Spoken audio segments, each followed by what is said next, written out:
Assalamualaikum warahmatullahi wabarakatuh. Selamat pagi anak-anak semua. Bagaimana kabar kalian? Semoga kalian selalu diberikan sehat badan, panjang umur, serta selalu diberikan semangat dalam belajar.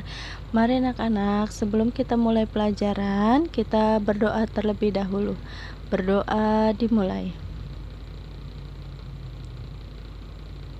Berdoa selesai.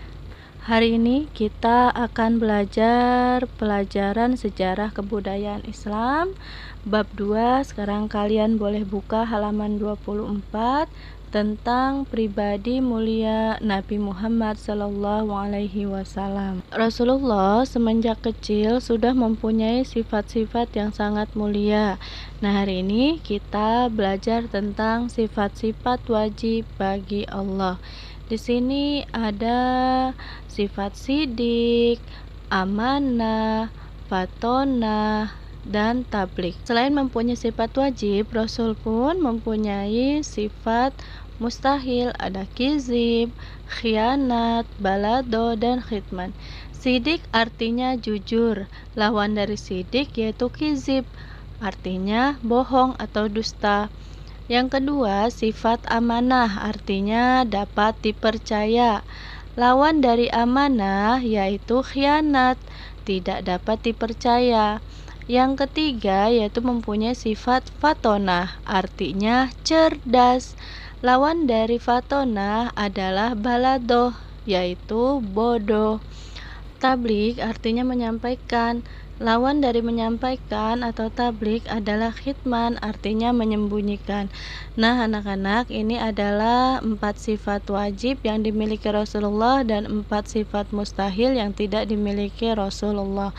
Baik, Ibu akan menjelaskan kali ini 2 sifat bagi Rasulullah, yaitu sifat sidik dan amanah. Sidik artinya benar atau jujur. Lawan dari kata sidik yaitu kizib, artinya bohong atau dusta. Nabi Muhammad SAW selalu berperilaku jujur dan tidak pernah berdusta sejak kecil hingga masa tua.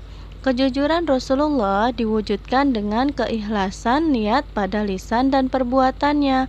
Contohnya, pada saat membawa barang dagangan milik Siti Khadijah, Nabi Muhammad memberikan informasi tentang cara berdagang dan menyampaikan seluruh keuntungan kepada Khadijah tanpa dikurangi sedikit pun.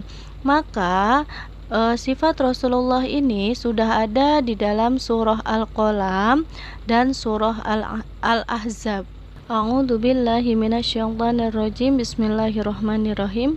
Wa innaka la'ala khuluqin azim, yang artinya dan sesungguhnya kamu benar-benar berbudi pekerti yang agung. Surah Al-Qalam ayat 4. Kemudian terdapat juga pada surah Al-Ahzab ayat 21.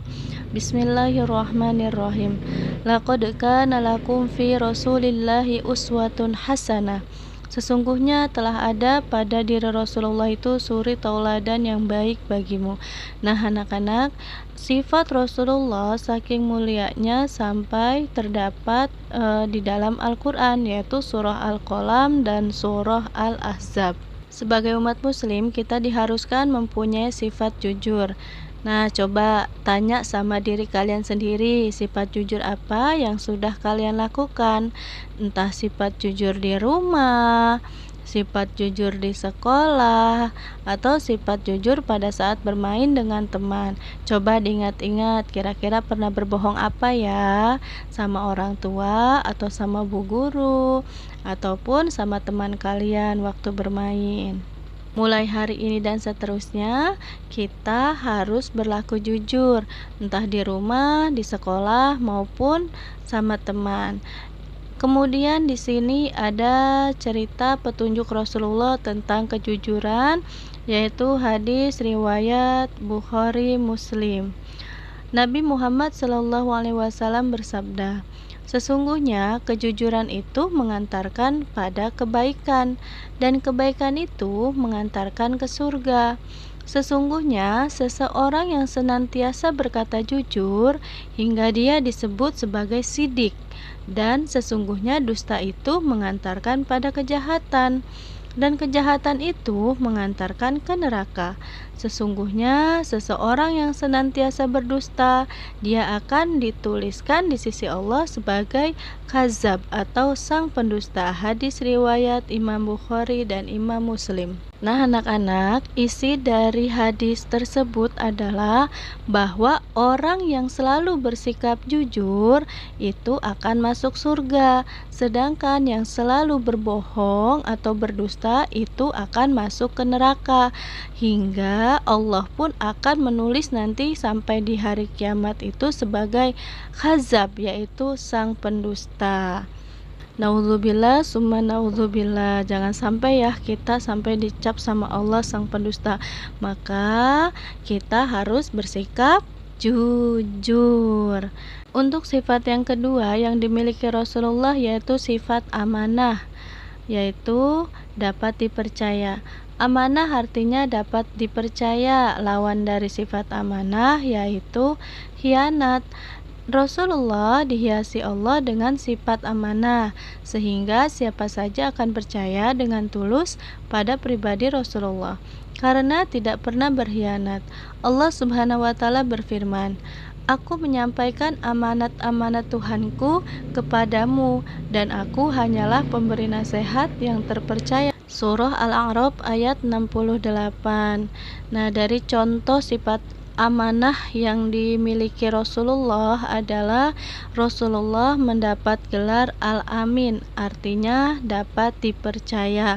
Kalian masih ingat nggak pelajaran yang lalu kenapa Rasulullah mendapatkan gelar Al-Amin? Karena pada saat itu para kaum kafir Quraisy mengusulkan bahwa yang berhak mendapatkan Hajar Aswad adalah siapa yang datang paling pagi di Ka'bah.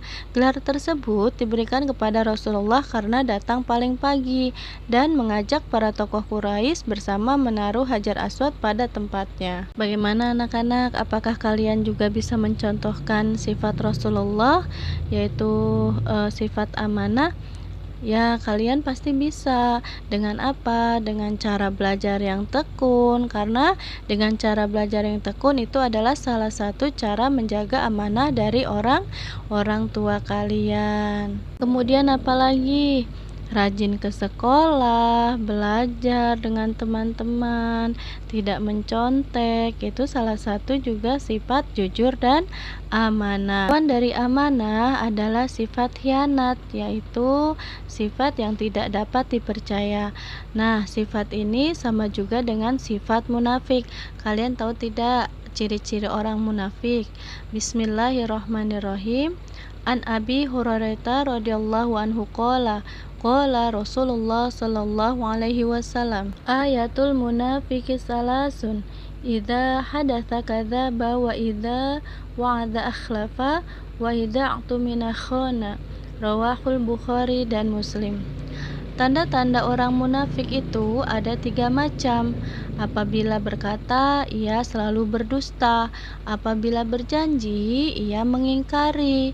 Apabila dipercaya, ia khianat. Ini adalah ciri-ciri orang munafik. Baik, Ibu ulang. Tanda-tanda orang munafik itu ada 3 macam.